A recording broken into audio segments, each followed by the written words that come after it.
This is Starry Night, painted by Vincent van Gogh in 1889 to be later considered the masterpiece of Van Gogh. The painting has been for a long time believed to be a surreal or an abstract representation of the view Van Gogh saw from his window, his mental sanitarium room window, where he probably took an overdoses of his epilepsy treatment, the so-called digitalis, a medicine known for making patients see the world in a greenish yellow tint with a yellow corona surrounding the object seen. Probably it wasn't so surreal or abstract. Probably this is how Van Gogh actually saw the sky. Which raises the question, which of these two yellow lines is longer? I mean, it's obvious, it's the upper one, right? Well, take a look now. They're actually the same length. It was an optical illusion. There are so many of those illusions on the web, videos and pictures that trick your brain into perceiving the world in a wrong way, or shall I say, a different way, just like Van Gogh perceived the night sky.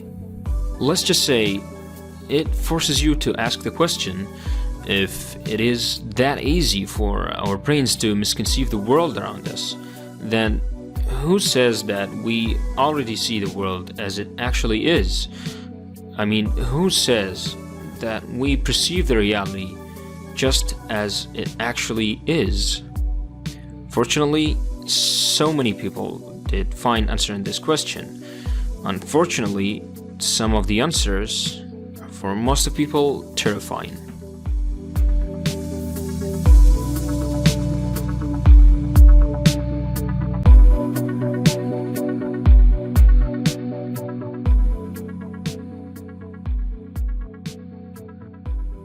The photons hits your retina, which takes those electromagnetic impulses and turn them into electrochemical impulses that travel throughout the visual neurons to the back of your brain, to the visual cortex specifically, where your brain takes these impulses and decipher them, making images of them.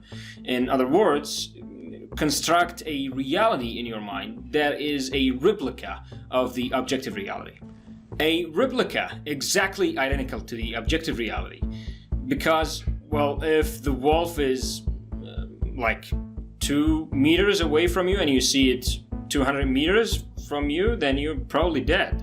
And if the prey you're trying to hunt is 200 meters away from you and you see 2 meters away from you, then yeah, you're probably again dead. So according to the theory of evolution, you definitely see the objective reality as it is, right? Well, this is Sapling, an evolutionary game. An evolutionary game is something like a simulation engine that allows you to set the environment, climate, rules, and rate of reproduction and mutation, and everything else you might think about in nature that makes evolution possible.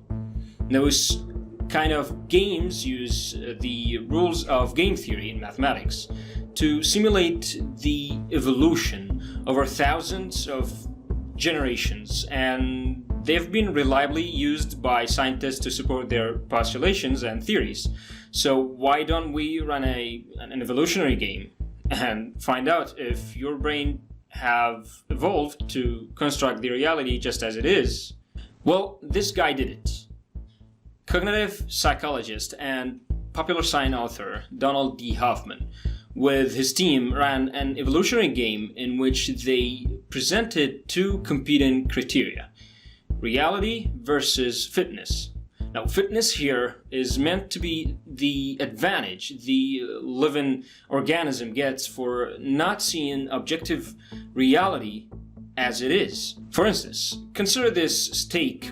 What does this steak do for the fitness of an animal? Well, for a hungry lion looking to eat, it enhances fitness. For a well-fit lion looking to mate, it doesn't enhance fitness.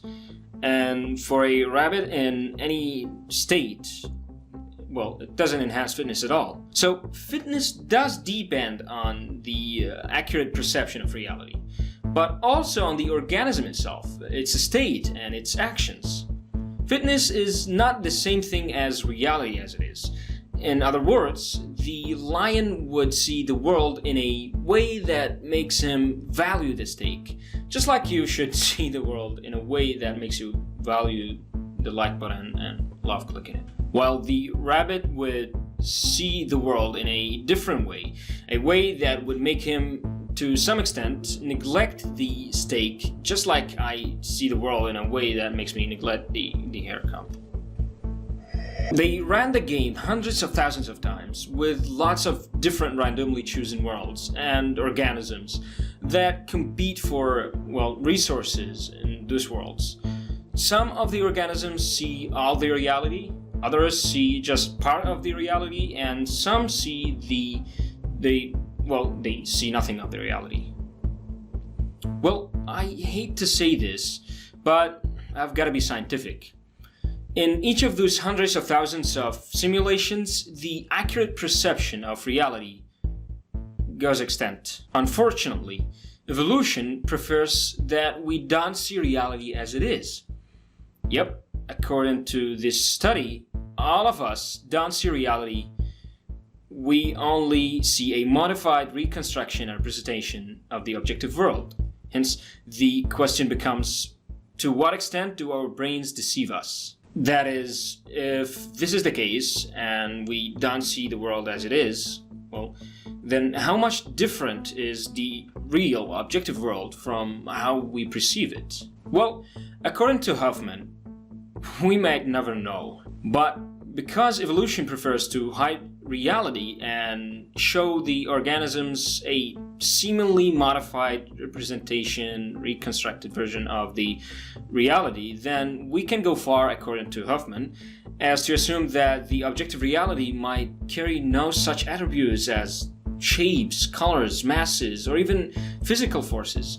Even the space-time, according to Hoffman, might be just an illusion. So why?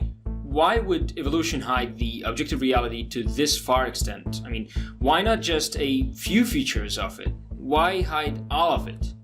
Well, the answer is simple.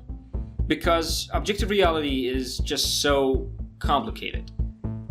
See, when you drag this file on your desktop and throw it into the recycle bin, we don't actually drag the actual file. We just proceed in action that will start a chain of commands in the operating system that themselves actually nothing but a series of zeros and ones, nothing but a series of electrons passing throughout the transistors in your computer processor and electrons that don't. There are no 3D files and no 3D desktop. There are no recycle bin and application icons. Those are just a simplified representation of the objective reality. In the objective reality of the computer, there are no such things. There are only zeros and ones, electrons and no electrons. Yet you don't deal with the zeros and ones. If you have to, then it will be extremely difficult. That you will lose any competition. It is those who only see the simplified version of the desktop, the icons and the desktop, would win. Evolution over hundreds of, thousands of generations shaped and wired our brains that they only perceive a simplified version of the objective reality. But if no shapes, no colors, no masses, and no space-time, all of those attributes are just our mental simplified representation and reconstruction of reality, then we ourselves are just a representation and reconstruction. Our bodies and even our brains are just a reconstruction.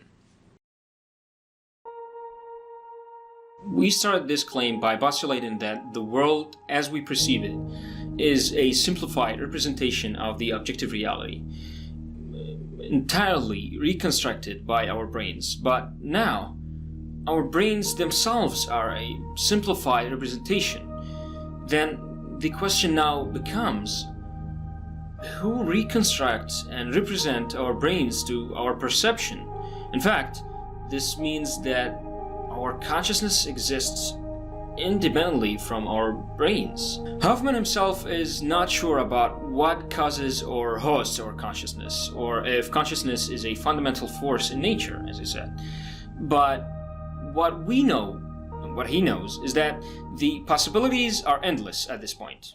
He further speculates that the objective reality might be governed by a different additional set of rules represented in the relationships between different conscious agents. Now, a conscious agent is a fancy name referred to, well, any conscious creature. Some even went far to assume that life, in fact, is what created the universe. An intelligent, conscious life, they say, created the universe, and this explains, according to them, why the universe is fine-tuned and why it looks like accurately and precisely designed to host life, and this argument known as the biocentrism. Now, I don't actually support or adopt those kind of mystified, bold claims, and don't think that they are correct for several reasons.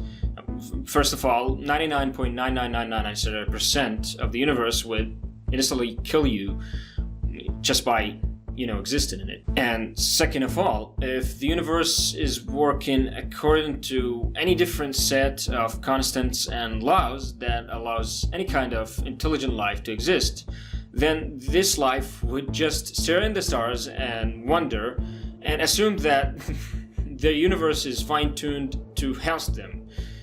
The universe is not fine-tuned. I think that the universe is just what it is. As you can see, a theory like this would definitely face a massive criticism.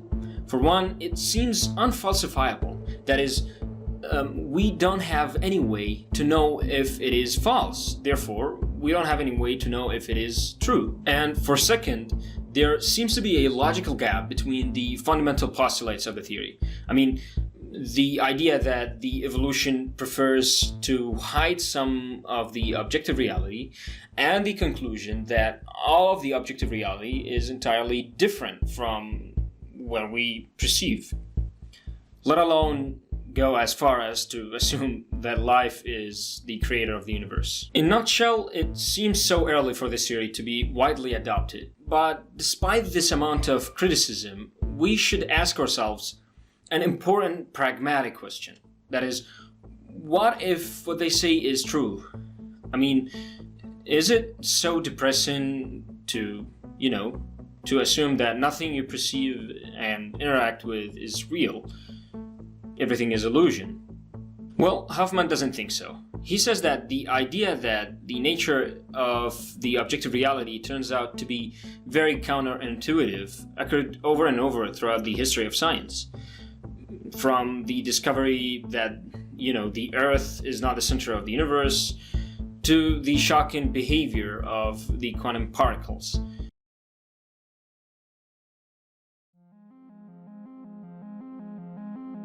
I honestly cannot finish this episode without giving my honest impression and my personal opinion on this theory of so-called the conscious realism. I think that the humanity will always accept scientific facts, no matter how much different they are from our expectations. And by the way, it has never been in the history of science about our intuition or our perception of the world. It has always been about what math and logic tells us. We should always remember that theories guide us, not the opposite. But until we can adopt or debunk this theory, until we can confidently know for sure the nature of reality, we should always keep thinking.